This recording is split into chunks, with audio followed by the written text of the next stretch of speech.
Live here from Glens Falls, New York. Tape coverage of the terrific featherweight championship fight between Barry McGuigan and Steve Cruz that took place a month ago. But first, the biggest story in sports this weekend unfolds in a federal district courthouse in Lower Manhattan in New York City. With your expertise on antitrust law, we will keep you up to date here at ABC Sports as to what happens in that case, and we'll be back live to Glens Falls after this. Oakland A's on EBC's Monday Night Baseball.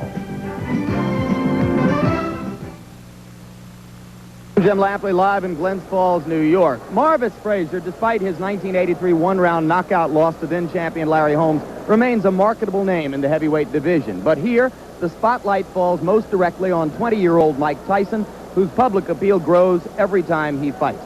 Here now is a quick update on what has happened with Tyson since his string of 19 straight knockouts ended with a 10-round decision over James Tillis on Wide World of Sports. Since last we saw Mike Tyson here on ABC Sports in May, he's added 4 more wins to his record. In his first fight after the Tillis decision, Mitch Green again took Mike the distance, but Tyson dominated throughout.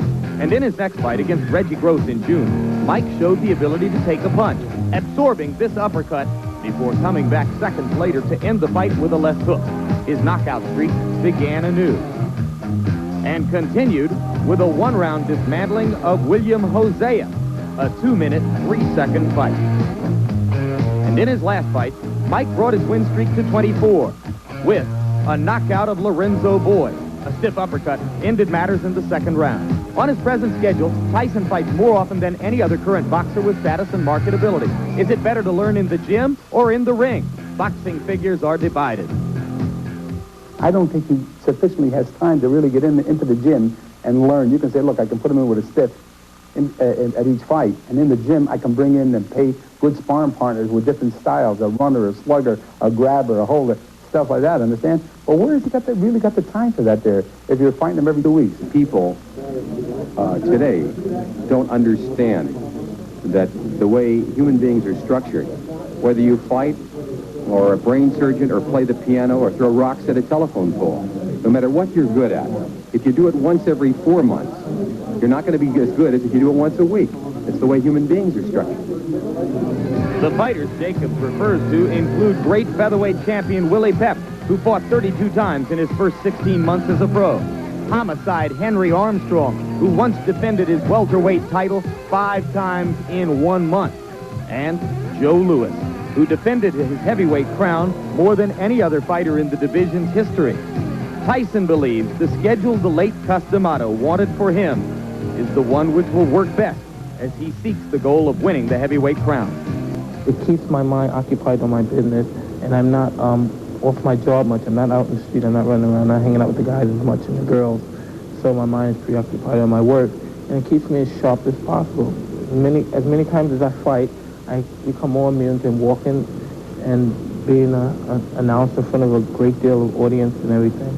And as of now, it's becoming, like I say, an easy job. Like every day I'm used to coming in front of 10,000 people, 20,000 people. I'm like, hi, they're all my friends. The late and legendary trainer Customato was the only real father figure Mike Tyson ever knew. Marvis Frazier's father, ever present in his life, is one of the most famous names in heavyweight boxing.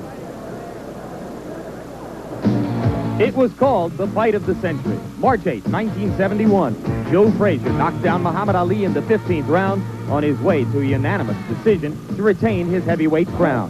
Joe's long since retired and now trains fighters here in his own gym in Philadelphia. One of those, his own son Marvis, who works alongside other members of the Frazier clan. Marvis has developed into a solid 210-pound professional fighter, adding 20 pounds onto the body which first came to public attention in 1979 when he became the junior world amateur heavyweight champion by stopping an Austrian fighter named Olaf Meyer. After only 10 pro fights, many felt Marvis was rushed into a shot at Larry Holmes. They were correct. Holmes stopped Marvis in the first round. But since that 1983 disaster, Marvis Frazier has rebounded with 6 straight victories, including decision wins over able opponents James Tillis, Jose Ribalta, and in his last fight in February over James Bone Crusher Smith. Though dropped in the middle of the fight, Marvis battled back against the larger Smith to capture the late rounds and a unanimous decision. Marvis is not the first famous heavyweight son to take the ring. There had been others with names like Fitzsimmons, Walcott, and Bear, all failures. But Marvis feels this union has proved beneficial in his case. When you have a father training you, there's that tense emotion that you're always trying to do the best for your father. But then on the other hand, you know, you always have that encouragement to keep you going when times seem kind of hard for you. Joe keeps a watchful eye on his son, as his father did for him back in Beaufort, South Carolina.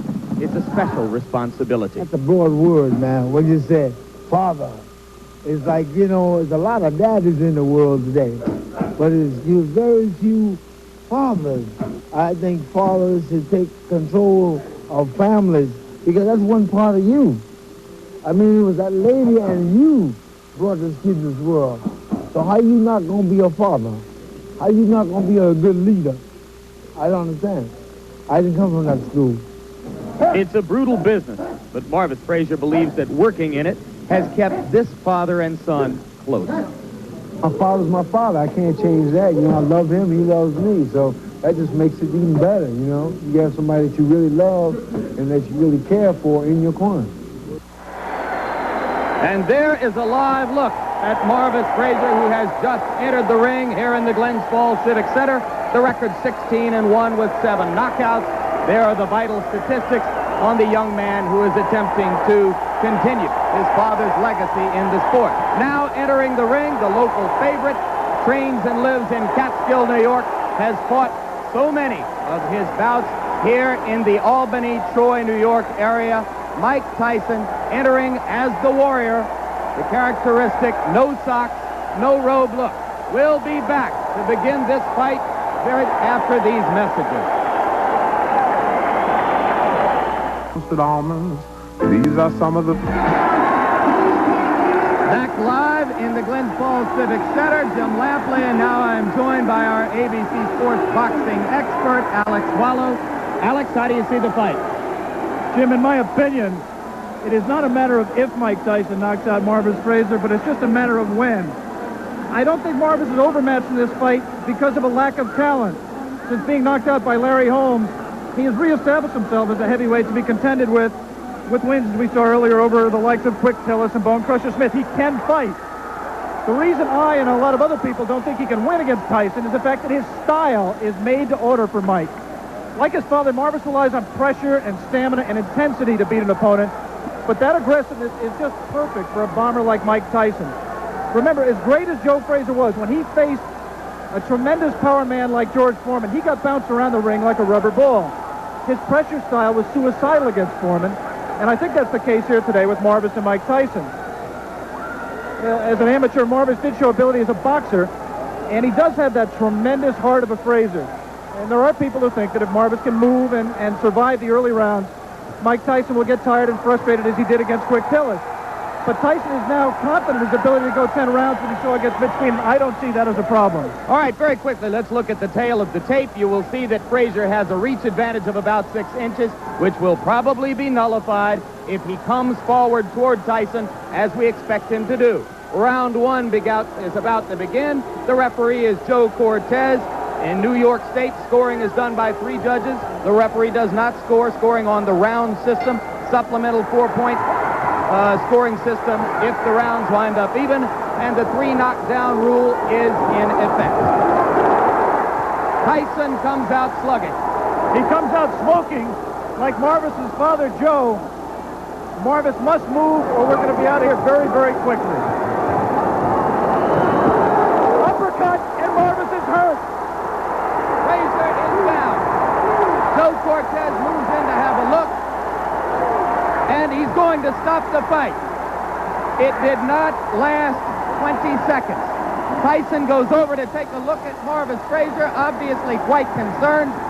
A terrific uppercut. The same punch with which Tyson knocked out Jesse Ferguson the first time you saw him here on ABC Sports. Watch the uppercut, the right uppercut. We're going to show it to you in just a moment. Right now, there is Jim Jacobs, yes. Co-manager of Mike Tyson talking to him. 30-second knockout sensation. Watch the right hand of Mike Tyson. Marvis in the corner and trapped. There it was. just flipped him right on the chin. The left was unnecessary. Marvis is badly hurt at this point. Uppercut again, and there Marvis is out on his feet. Everything after this is just incidental. The Frazier camp had expressed confidence before the bout. You wonder if they truly believe that Marvis could handle this kind of an attack. You see that stiff left hand, that jab that Mike has not shown too much. The jab backed Marvis up into the corner. A second jab kept him there for those right uppercuts.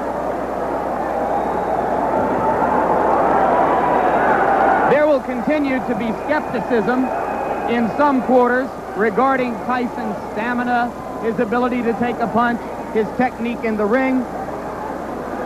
But with each succeeding bout, any skepticism about his punching power has to evaporate. And the good news is I believe Marvis Frazier is standing up. There's a big crowd in that corner of the ring. Mike Tyson is going back over there now.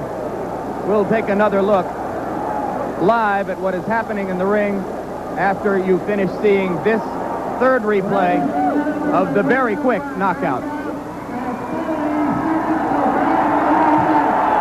As ring announcer Paul LaFleur announces the knockout, Mike Tyson gives his respects to Marvis Frazier. We'll be back with an interview after this. I had no ball. Mercury.